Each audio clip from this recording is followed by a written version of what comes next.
Hi, welcome to Winsight Live. A pleasure to have you join us today.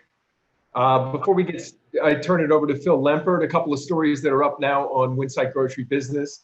Here in the Northeast, Walmart this week has unveiled a 60,000 square foot addition to a Division I discount store in Farmingdale, becoming only the second supercenter on Long Island in a market that's really been difficult for the discounters and other price players to crack. We're seeing a lot more of that activity lately, including Aldi, which opened its second store on the island this year and its eighth in North Babylon. The new Walmart store, only a couple miles from a newly constructed Stu Leonard store near the Islip Airport, going to bring new competition to Long Island. Elsewhere this week, we heard from Costco, which reviewed its monthly sales for the month of August. Sure enough, they saw traffic return to stores as part of 14.3% non-fuel comps. There, traffic up 0.8%, but that's something for a format that was slowed by the pandemic effects, and kind of confirms a article we got up before that report, which used data from Placer AI, which is a technology using location data to assess foot traffic to stores. All kind of part of a movement among a kind of a normalization, I guess, to traffic to retail stores, and a little bit of a disbursement from the kind of heavy activity we saw primarily in traditional supermarkets. Now over to the supermarket guru, Phil Lempert. Thanks, John. John, I want to go back to what you were talking about with Walmart and Long Island. How is ShopRite reacting to all these new players coming into their turf that it took them a while to build into, but really ShopRite has done a great job in Long Island with the closing of so many other chains. Now they've got some serious competition. Yeah. Well, ShopRite's done quite well on Long Island, and what you just referred to. The unraveling of A&P and Pathmark there, Waldbaum stores that were all part of that group, was a really seismic event for Long Island, which is a really attractive market for retailers because it's wealthy, it's dense, it's and largely built out. So the kinds of opportunities that come up are usually these recycled stores. So yeah, ShopRite was really a beneficiary of A&P. In the meantime, you got Stop and Shop putting millions into their stores on Long Island behind this new branding initiative, new logos on the stores. Definitely cleaning that up behind a digital integrated set now with Peapod, and like I said, Aldi growing there, Lidl through its best market acquisition going there, and now Walmart, which has really had a terrible time kind of penetrating Metro New York. Getting at least one store, in the business of grocery. And, when Walmart does that, it's not just, Farmingdale that feels it, but it's got a larger draw, especially because they can do pickup and delivery so well now. Yeah, no, I agree.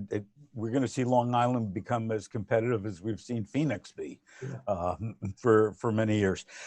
So I came across something that I think is really cool. And I really love it when food companies go over and above. And this is actually a brand that I consume and I like. So I just want to be upfront about that. That's not why I think it's cool. But Jones Soda has new labels coming out, limited edition labels to get out the vote. And you're seeing a picture right now of all 6 of them. And basically they've worked with the Voter Participation Center, and there's a QR code right on the label that you could hit your phone with. You could find out where to register to vote, how to vote, any particulars about it.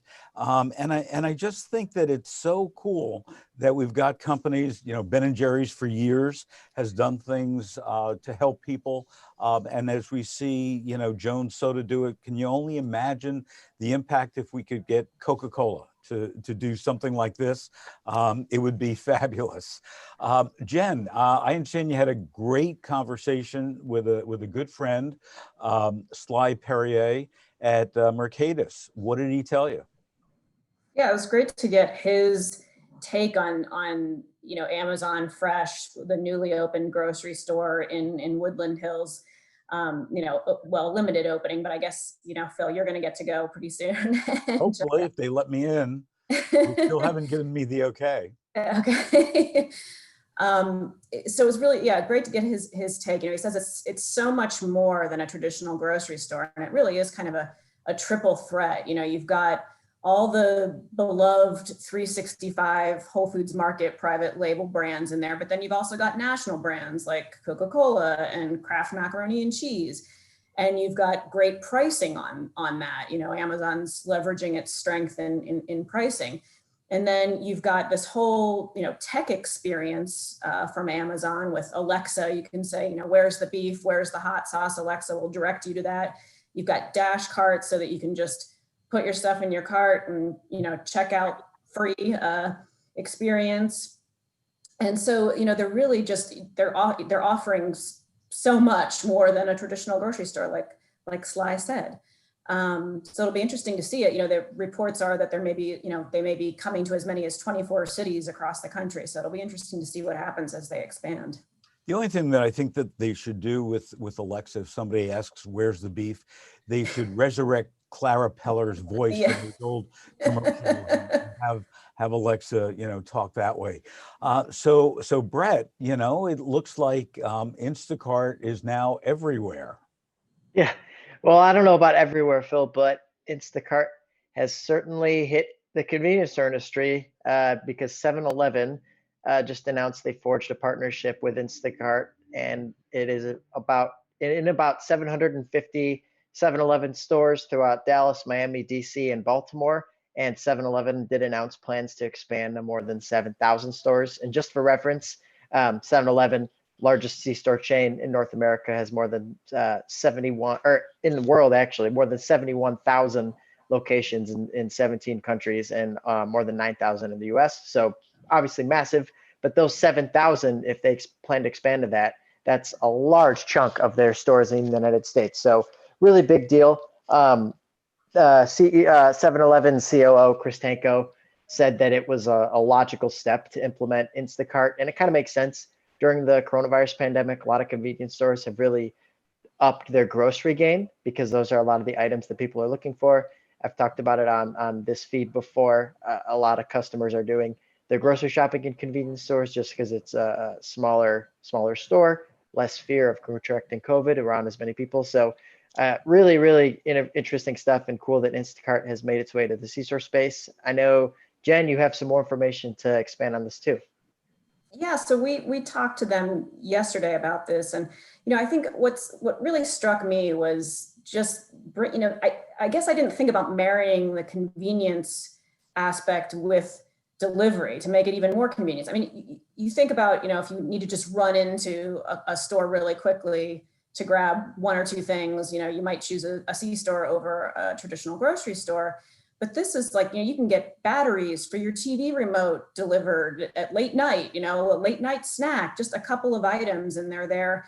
They said in many cases it'll be 30 minutes or less, or over-the-counter medicine. I mean, just things that you might not want to leave the house for, but you only need a couple of items. And I thought that was sort of that kind of blows things wide open with delivery for other items that I hadn't even really thought about. Well, and picking up on your convenience point, most C-stores have limited parking. So even if I'm driving past a C-store and I say, oh, I need something, and there's 5 cars parked there, there's not another parking place.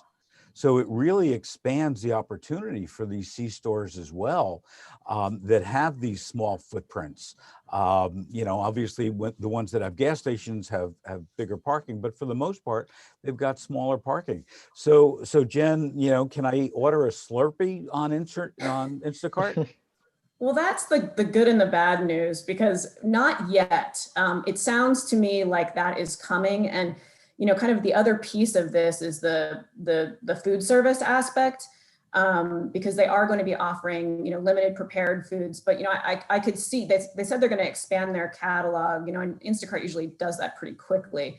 So, I can see like, get a Slurpee and a hot dog delivered in 30 minutes. And I don't know, Brett, if you've been into, there's one in Denver that I've seen, like 7-Eleven has some kind of fancier stores. I don't know, have you been in that format? They appear to be, I imagine they offer a lot more fresh foods. And so, if they can tap into that and deliver those items as well, I think they'd be in a good position. Yeah, I think it was about a year and a half ago or around that time, 7-Eleven started opening some hybrid stores. I have not been to any of them, but I wouldn't be surprised if they take a lot of this initiative. I say something about the Instacart. There's two things. One, I only suspect this, Jen. I don't know this to be the case, but perhaps the issue with the Slurpees is that the Instacart shoppers need to be trained on how to put the lid on the thing without spilling the Slurpee all over the floor, which is a challenge for anyone who's ever made a Slurpee out of their thing before. The other thing I'll say on a business sense, this has got to be great for Instacart because 7-Eleven, as you guys mentioned, have 1 million stores. And anything they can do to kind of consolidate those trips that they're sending those people out to is all to the good for them. And another strong business win for Instacart. But not everybody agrees. Dave Foreman is writing on our Facebook page, boy, are those Instacart prices higher than in store. Then add on the delivery charges and fees. That has to change or consumers will just go back to stores as COVID subsides. Good point, Dave. There's no question about it. Talking about food service, Pat, what's going on with, we talked a couple weeks ago about food halls and, are they just going to go away? And what's the update on food halls? Well, they're starting to reopen now. They were among the first to close and the last to reopen because they are really complex and their business model is based on having a lot of people in at once.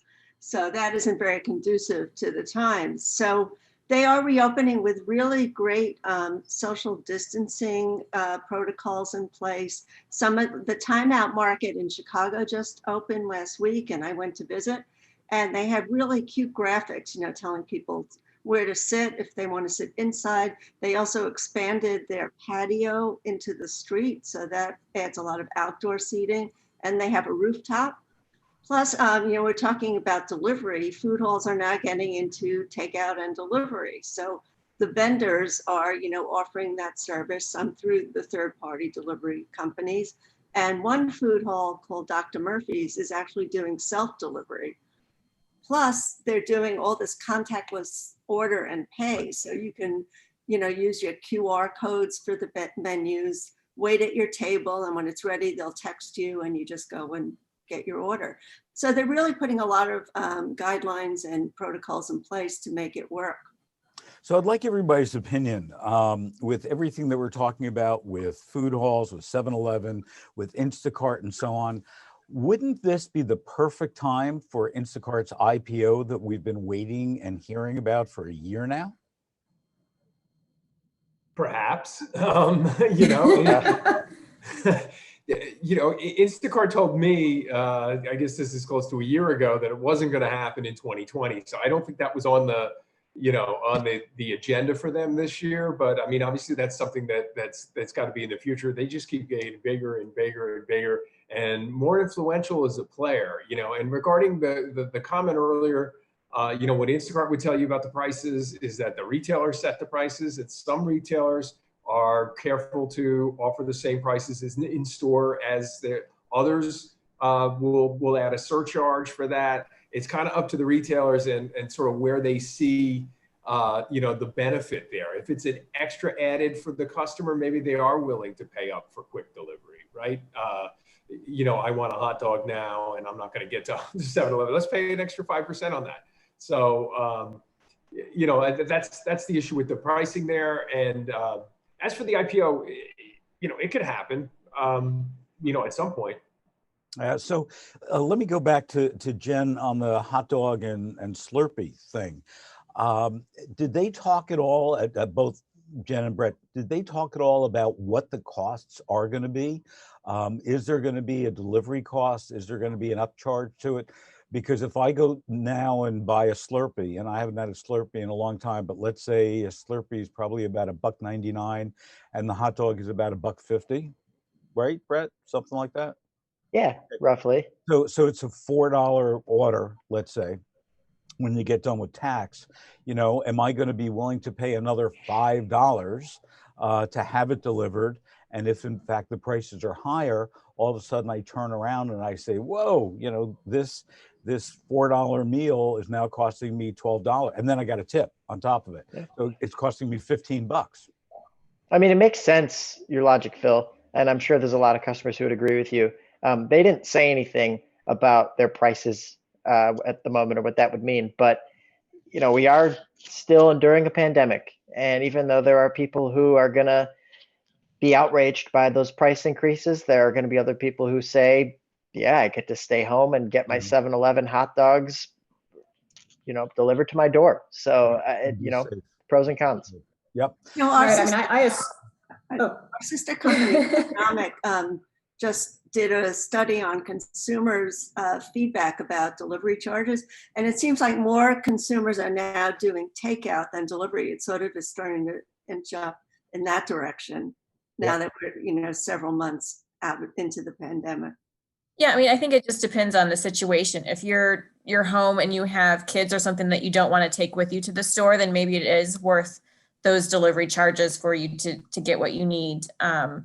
Or, if you're watching your dollars, then you're like, no, I can, hop in the car and go there myself. I think it just totally depends on what the economic situation is. And we'll see how that shifts, going forward into the year. Things are starting to get a little bit more precarious, I think, financially for some people. So we'll see how that shakes out. And there's also not nearly as many people driving to and from work. So they're not passing the store on the way home. They're at home all day. That's when they're going to get the deliveries. Exactly. And they did talk about, I assume the pricing was going to be the same for convenience store delivery as it was for grocery delivery. But I did ask about, where are they with time slot availability, that kind of thing, because, earlier in the pandemic, it was all over social media that, people outraged that they were waiting how many days. And I think you had that experience, Phil, waiting days for delivery. And they assured me that they are back to pre-pandemic levels. Obviously they've hired, hundreds of thousands of personal shoppers. And so that they said that, they're back to every order is same day delivery, and 2/3 of those are within 2 hours. Yeah, and the interesting thing, at least here in Southern California, is the way Instacart is now working, they're really working in teams. So you have one person shopping 3 or 4 orders at a time, and then another person grabs them and they're delivering 3 or 4 orders at a time. So they're learning and they're getting more efficient with their operation as well, which I think is helping. Rather than one person getting in a car or checking out, getting in a car, delivering, and then going back to the store, we're starting to see more efficiencies here. Yeah, where they've got really high volume orders, they've got workers that are basically report to work at the store. They're basically, what they call embedded workers at the store. So, Brett, ExxonMobil, anything exciting going on there? Yeah, it's actually kind of funny how we were just talking about Alexa earlier. So ExxonMobil, they've actually made paying for fuel through voice commands with Alexa possible at more than 11,000 locations in the US. So customers with How does that work? Again? How does it work? Yeah, so customers with Alexa enabled vehicles, they can just drive up to the pump, and if they can have the Alexa app on their mobile device. They can literally just say, Alexa, pay for gas, and it pays for their gas.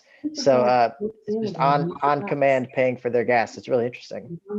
Sorry, my Alexa just went off. And mine did too. Mine did too. It listened to you. Yeah. So I guess. Hope you're not paid for somebody's gas right now, Pat. So I get Alexa, stop. So I guess the next phase of this is going to be a robotic arm, and I'm not kidding, a robotic arm that could, Alexa, shut up.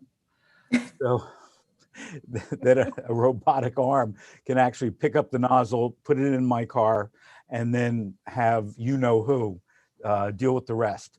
You So know what, Phil? I wouldn't doubt that, honestly. yeah, I mean, it's simple. That's not a difficult thing to do robotically. Yeah. It really isn't. We just need a different kind of fixture on the car, similar to what electric vehicles have. That you know who could open up the thing, and then the robotic arm comes in, and then tell you know who what to do. So, Sure thing. Jen, give us some good news, and hopefully not about you know who. I won't mention her. And by the way, why is it a her? I mean, in my car, I can have a choice of voices, everything for on a GPS from somebody with a British accent, male, female. They even have some celebrities on Waze that kick in and kick out and do all those kinds of things. Monica is saying hers too. Her, you know who just went off.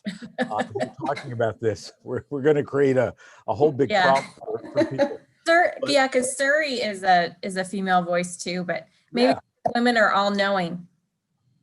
Maybe women are all knowing. With that, Jen, wrap us up and give us some good news. Kat has the last word. She's right. So September is National Hunger Action Month, and Whole Foods is doing something really cool. They're funding the purchase of 19 refrigerated vans and then donating 2 catering vans to take food that would normally go to waste or that's donated from suppliers, and then redirect that food to communities that need it most. They've done some research that that finds that food insecurity it needs to be addressed on a hyper local level. So they're literally hitting the streets and communities to deliver much needed food to communities in their region. That's very cool. And how do the people in the communities know when the Whole Foods catering truck and their other trucks are coming to their community? Are they posting it on their website so people are aware of it, or they just show up? Yeah, I mean, they have a van that, the vans are colorful that deliver the food. So I don't know whether I'm not quite sure how they set that up in the communities and how they get the word out about that. Yeah, but it's a very cool idea. Very cool. And very good to help Feeding America and a lot of the other food banks around the country. So with that, thank you so much for joining us today on Winsight Live. And again, you could watch our archives on Restaurant Business, on CSP, on Winsight Grocery Business, on supermarketguru.com. And we will see you. Have a great weekend. Be safe over the weekend. Wear your mask. And we will see you Tuesday at 12:30 p.m. Eastern and 9:30 a.m. Pacific.